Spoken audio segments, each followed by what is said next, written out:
This lesson we're looking at amortization tables. Amortization tables are used to show balance of a loan that has regular payments as well as a little bit of interest. So looking at the question that we were looking at from last lesson, where this person borrows $1,000 at this much interest rate and making regular payments of this much every month. This sort of question, we can use amortization tables to represent what's happening. So this was the recurrence relations that we got for this scenario, where we have our original value that we borrowed. It's going up by the interest rate, which is 1.25%, and we're making this regular payment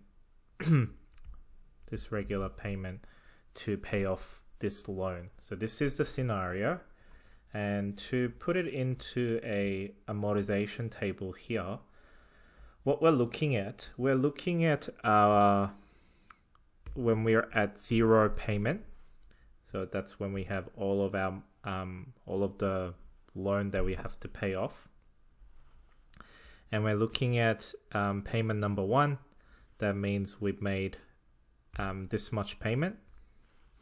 That is very bright. I might choose a different color. We made this much payment, but not all of this payment goes to pay off this $1,000.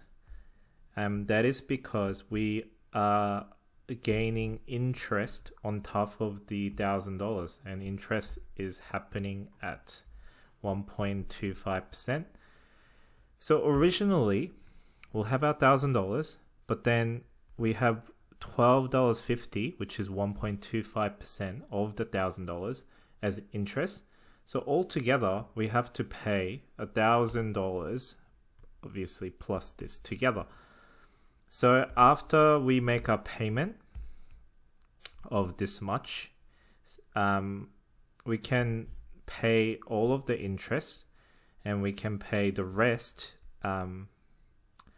whatever payment that we have left after paying the interest goes to pay the principal, the original $1,000. Hence making our new balance as this. So that's what's happening here. That's what's shown here. The interest has been paid. So we reduced the payment by only this much after paying off the interest. Hence our final value is this. And then we carry on. And as we carry on, the interest will get smaller and smaller because we have a smaller amount to deal with. For example, to figure out this value here, the 9.43, you are taking this amount and you're finding the interest, which is 1.25%, so you can find it this way, and that's how you find this value. And obviously the regular payment that we're making to pay off this loan is still the same, so that we are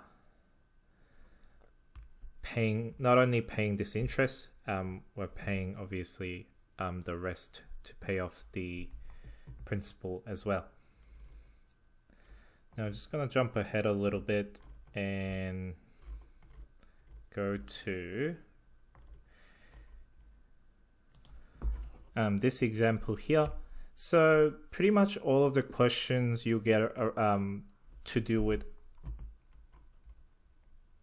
these types of tables is you having to fill out some gaps in the table. So your main challenge with these types of questions would be to understand sort of what's happening and being able to fill in the gaps. So here what's happening is that we have this much of a loan, and it's going up by this much every year, so you're having to pay a little bit more because of that interest rate. And you're making 60 monthly payments, and every payment is this much. And then you are only given the last 4 payments here. So obviously it started from 0, 1, 2, 3, all the way. Now it's up to 57. And by 60, you're hoping to pay off the entire loan. So the gaps here, first one is the interest here. So this will be 10.5%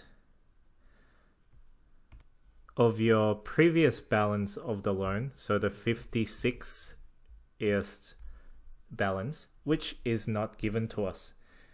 So it's not as simple as just finding 10.5% of the previous value, but now you have to think about how this table works.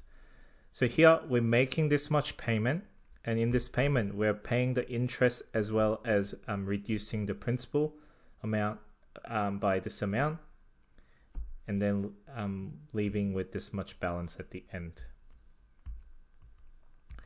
So because we are only paying this much in principal, even though our payment's a little bit bigger, so the difference between these two, the payment and the principal reduction, will have to be your interest. And that's just going to be 58.89. And then the next gap here, to get this value, you're simply taking this value, and it's given to you the interest as well as how much it's going down by.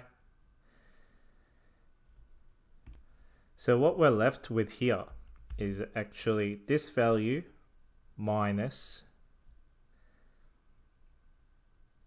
this value here, because that's how much of the principal is going down. So if you minus this from here, you get this value, 1704.75. Here's another example of us having to fill in some gaps of the amortization table. The first question says, state the principal of the annuity and the amount of interest paid in the first month. You can see the principal, the original balance, so you have to pay off, is this much, and the interest in the first month is given to you right here. And then the second question asks, calculate the monthly interest rate. Knowing that this is our original balance and this is the interest on that, we can figure out if we do 60, the interest divided by the original amount times 100, it shows that there's a 0.5% of interest every month. And for C, it says find the value of A and B, and A and B are here. So we're looking at the interest here. So there will be 0.5% of 7709.30, and that's going to be $38.55. And because our payment that we're making is $2,200, after paying off the interest, whatever is left is how much we're paying to reduce the principal.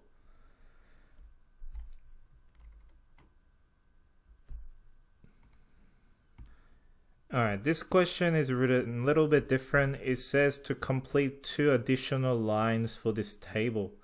So for us to do that, obviously we know this is the starting balance, and for the first month of interest, it's $3. And using these 2 values, we can figure out what the interest rate is, because it's not given to us.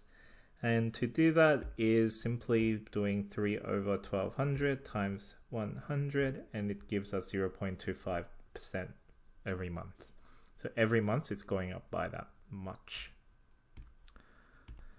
You have to also note that this is not a loan payment, but it's an investment. So this will be going up every time. So instead of paying off the principal, we're actually adding to the principal. So we're making $50 payment into the investment to grow the investment. So now knowing that how much it goes up every month, we can figure out the interest for our fourth line, and that's simply taking this value and then finding 0.25% of it, which is $3.40. So you put $3.40 right here. The payment is still the same. We're paying $50 every month. This means overall it's going to increase by this much. That's the interest and the payment together. So the new balance is going to be this. Now to figure out the next line, we're taking this value, finding 0.25% of it, which is $3.53, which goes right here. The amount that we're putting in is the same, hence is going to grow up by this much. Hence, this is our balance after 5 payments. So this question asks that this is a reducing balance loan, and it's given us the interest rate and the period, like it's going down it's compounding every month, every year. And this is how much payments that we're making. And the question here is, what does the final payment have to be in the 5th year to pay off the loan fully? So, and it's given to us all the way till the 4th year. So to figure out the 5th year, you need to take this value and find 8% of it and put that value in the interest section. And we know the payment is going to be the same as the previous years, or as it's given in the question. So these two plus together is going to determine how much we're paying off. And then at the end of it, we're still left with 5 cents. So obviously we want to pay off this fully in this 5th year. So we will need to add this 5 cents on top of our payment so that we're paying the entire thing off. So the balance is 0.